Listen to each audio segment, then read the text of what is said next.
Well, howdy, partner. Rick, straight talking Kackis here. Thank you so much for stopping by. And today, we are going to be discussing Trials of Osiris. People have been waiting years for this activity to return. It's been about 2.5 years since Destiny 2 launched, and the last time Trials was updated was with Rise of Iron, which is like 3.5 years ago. So the anticipation has been long, and it has been substantial for Trials to finally return.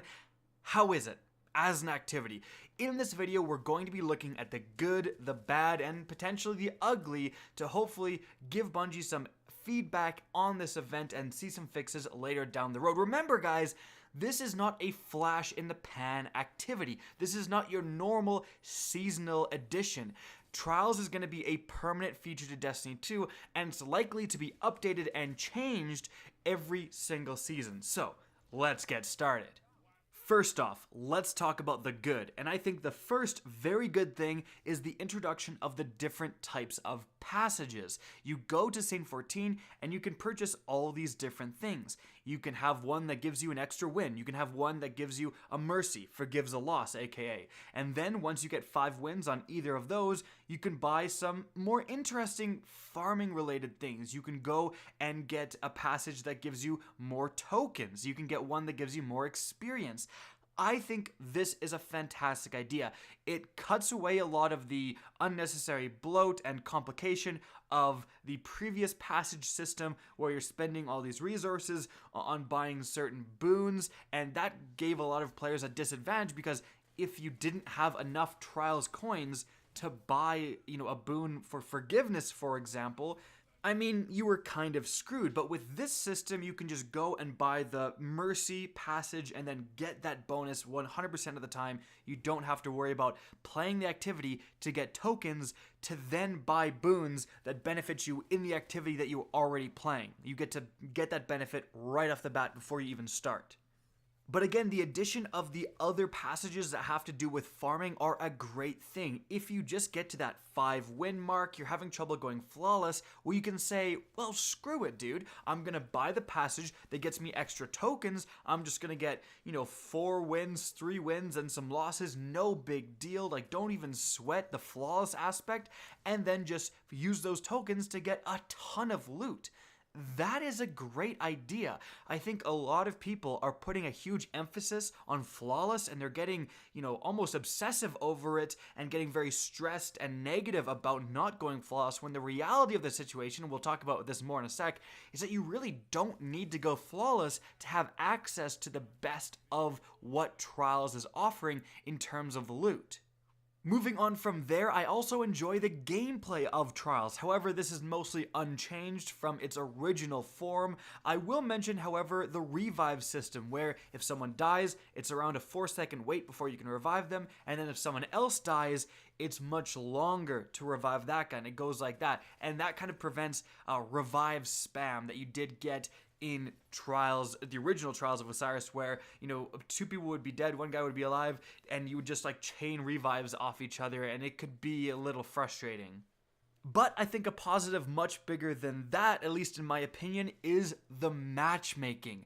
The fact that your matches are based solely on, firstly, your connection, and secondly, your card, it feels perfect, and it feels right for Trials of Osiris. And I'm having so much fun playing. I'm having more fun playing Trials than I am playing Quick Play right now, just because of the matchmaking features. You'll have pretty much normal games up to about 6 or 7 wins, and then it'll get really sweaty, and you really got to go down to the wire to get that win. And that kind of feels like how it should be. Mainly, it's the connection. The fact that my shots for most games are actually registering. The fact that I'm not being shot behind walls. The fact that people aren't, lagging around corners, aren't skipping in between the corridors of time, basically. You know what I mean. Getting into a laggy match against laggy opponents where you feel at a distinct disadvantage is extremely frustrating. Unfortunately, because the skill-based matchmaking parameters are very high right now, and I'm not going to get into a big skill-based matchmaking debate, but the fact that they are very high right now means that Bungie will sacrifice, if you're a little bit of a higher skill player, Bungie will sacrifice your connection in order to match you against opponents that they feel are similar skill. And while that may be true on paper, the fact that they're on a different continent and a different side of the world means that skill doesn't really matter. It's just whoever gets the benefit of that crazy connection. And that can be a very frustrating thing within multiplayer, and is lessened to a massive degree within Trials. And obviously, you know, a lot of people feel like skill-based matchmaking is super important for them and they would be completely steamrolled without it, and that's fine, especially if you're a newer player. Again, I'm not here to say skill-based matchmaking is a terrible thing or should be removed, but I am saying that the most frustrating thing is if your loss comes down to the fact that the other team is lagging and your shots aren't registering and stuff like that. Stuff outside of your control is what really kind of ruins the experience. So the fact that that's been lessened quite a bit, in my opinion, is a fantastic thing. But not everything is rose-tinted. There is definitely some negatives with Trials, and I think one of the big ones off the bat is that, well, Bungie had a field goal lined up for them. All they had to do was kick it, and instead, they went home.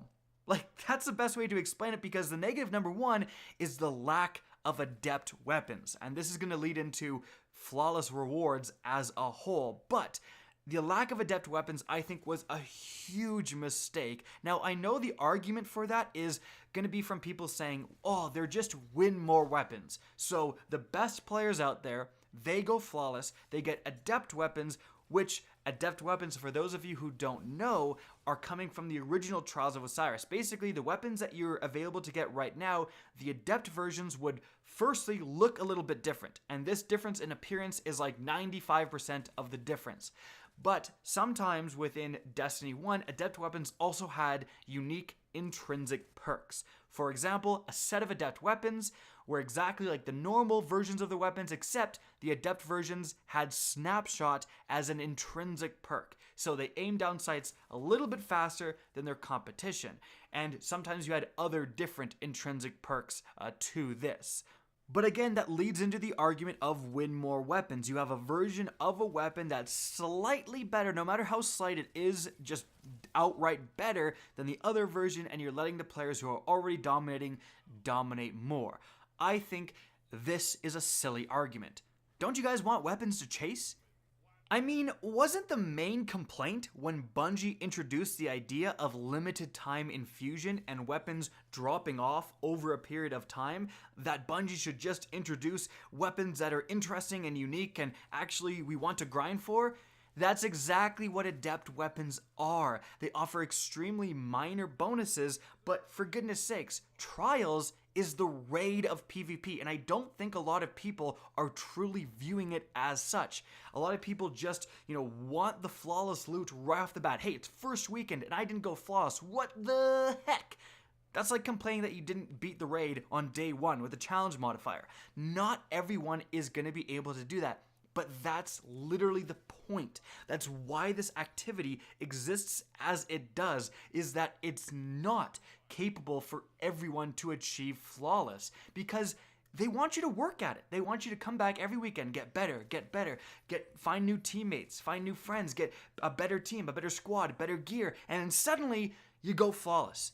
5 weeks down the line, you go flawless and you're capable of doing that. That is the point. If everyone went flawless on the first weekend, or if there's no losses and it was just 7 wins and you get to the lighthouse, no one would be playing this activity come the third weekend.